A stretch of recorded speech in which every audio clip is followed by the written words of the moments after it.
Movie की शुरुआत होती है एक सिंपल से अपार्टमेंट कॉम्प्लेक्स में जहां एडन नाम का लड़का सो रहा होता है। सुबह देखने में बिल्कुल नॉर्मल लगती है, लेकिन तभी एक अजीब और डरावनी सी आवाज़ उसे नींद से झटके से उठा देती है। उसका दिल जोर से धड़क रहा होता है, समझ नहीं आता कि ये आवाज़ कहाँ से आई। वो बिस्तर से उठता है और डरते हुए दरवाजे के सुराख से बाहर झांकता है, पर हालवे बिल्कुल खाली होता है। दिल में एक अजीब सा डर लिए वो टीवी ऑन करता है, जहाँ पर अब कोई प्रोग्राम स्क्रीन पर नहीं आ रहा था, बस चल रहा था तो एक इमरजेंसी वार्निंग कि सब अपने अपने घर में रहें, कोई भी बाहर ना निकले। वो हैरान भी होता है और थोड़ा डर भी जाता है। अभी वो ये सोच ही रहा था कि बाहर से लोगों की जोर जोर से चीखने की आवाज़ें आने लगती हैं। एडन भाग कर बालकनी में जाकर देखता है कि नीचे का मंजर देखकर उसके पैरों तले ज़मीन खिसक जाती है। लोग इधर उधर पागलों की तरह भाग रहे थे, हर तरफ चीखों पुकार मची हुई थी, सब कुछ तहस नहस हो गया था। लोग एक दूसरे को बेदर्दी से जानवरों की तरह काट कर खा रहे थे। तभी अचानक एक हेलीकॉप्टर अपना कंट्रोल खो बैठता है और सामने वाली बिल्डिंग से टकरा कर क्रैश हो जाता है। ये धमाका इतना तेज था कि एडन पूरी तरह हिल जाता है। फिर वो नीचे सड़क पर देखता है कि जहां भीड़ में एक छोटी सी बच्ची थी। उसे लगा कि वो भटक गई होगी, लेकिन अगले ही पल वो बच्ची भयानक तरीके से अपने पास खड़े आदमी को जानवरों की तरह काटने लग जाती है और उस पर हमला कर देती है। ये देखकर एडन डर जाता है और समझ जाता है कि अब ये लोग जो उसे नजर आ रहे हैं वो पूरी तरह से इंसान नहीं रहे, बल्कि ज़ॉम्बीज़ बन चुके हैं। डर के मारे एडन वापस अंदर भागकर बैल्कनी में आ जाता है और अपनी बैल्कनी को लॉक कर देता है। तभी उसके मेन डोर पर जोर जोर से नॉक होने लगता है।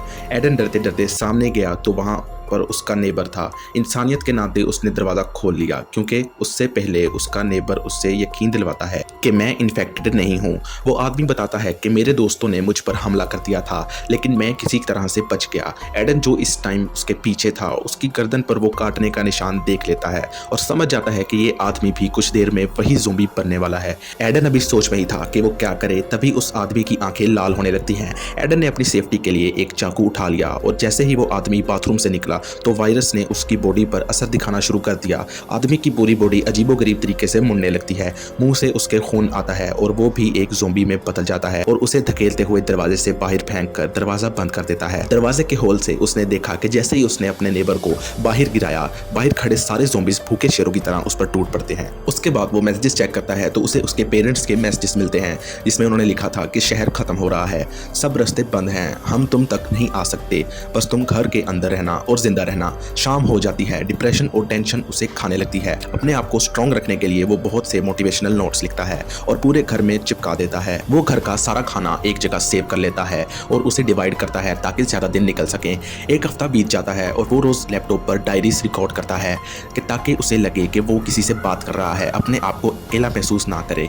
पानी खत्म हो जाता है, नल सूख जाते हैं। तभी उसकी मॉम का वॉइस मेल आता है। वो बताती है कि ज़ॉम्बीज़ उनके शहर के पास आ गए हैं। अगले ही पल मैसेज में एक अजीब सा शोर सुनाई देता है। एडन अपनी मॉम और डैड की मरती हुई चीखें सुन पाता है। ये सुनकर एडन अंदर से टूट जाता है, क्योंकि उसे पता चल जाता है कि उसके मॉम डैड को ज़ॉम्बीज़ ने अभी अभी खा लिया है या उन पर अटैक कर दिया है और सुसाइड करने का फैसला करता है। वो रस्सी का फंदा बनाता है और कुर्सी पर चढ़ जाता है, लेकिन तभी उसकी नज़र सामने वाली विंडो पर पड़ती है, जहाँ एक लड़की थी जो जिंदा थी, एक जिंदा इंसान जो ज़ॉम्बी नहीं था। एडन सुसाइड का इरादा छोड़ देता है और जल्दी में नीचे उतरता है। अगले दिन वो विंडो पर हाय लिखकर उसे लड़की को दिखाता है। वो लड़की बताती है कि उसका नाम एवा है। दोनों 42 दिनों बाद किसी इंसान को देखकर मुस्कुरा रहे थे। अगले दिन तेज बारिश होती है तो एडन बर्तन रखकर पानी जमा करता है। रस्सी के जरिए वो पानी की बोतल भेजता है, लेकिन शोर की वजह से ज़ॉम्बीज़ एवा की बिल्डिंग पर चढ़ने लगते हैं। एडन ज़ॉम्बीज़ का ध्यान भटकाने के लिए बोतल फेंकता है और एक ज़ॉम्बी को बेसबॉल बैट से मार देता है। अब 45 दिनों बाद एडन रिस्क लेकर घर से बाहर निकलता है। वो पड़ोसी की पॉकेट से चाबियां निकालता है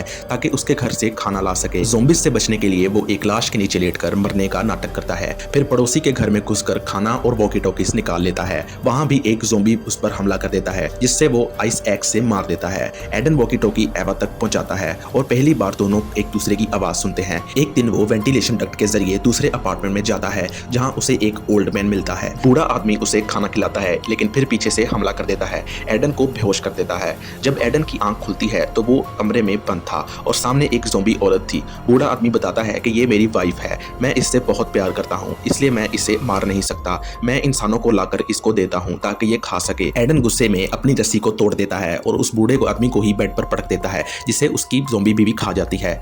एवा कॉल करती है कि उसके अपार्टमेंट में ज़ॉम्बीज़ घुस आए हैं। एडन बालकनी से जंप करता है और एवा के अपार्टमेंट तक पहुंचने की कोशिश करता है। दोनों मिलकर ज़ॉम्बीज़ से मुकाबला मुकाबला करते हैं और भागकर वापस एडन के अपार्टमेंट में आ जाते हैं। एडन को लगता है कि वो इन्फेक्ट हो गया है और वो एवा से कहता है कि तुम मुझे मार दो, लेकिन एवा देखती है कि उस पर सिर्फ ज़ोंबी का खून लगा हुआ था और वो बिल्कुल ठीक है। दोनों जिंदा सलामत रहने पर खुश होते हैं। बाहर से फिर ज़ोंबीज़ की आवाज़ आती है तो वो दोनों दरवाजे के आगे फ्रिज रख देते हैं और वादा करते हैं कि वो ये ज़िंदगी अब एक साथ ही गुजारेंगे और इसी के साथ मूवी खत्म हो जाती है। तो अगर आपको ये वीडियो अच्छी लगी तो वीडियो को लाइक और चैनल को सब्सक्राइब करना मत भूलें और अगर आप अपनी किसी मनपसंद मूवी पर एक्सप्लेनेशन चाहते हैं तो कमेंट सेक्शन में ज़रूर बताएं। मिलते हैं नेक्स्ट वीडियो में।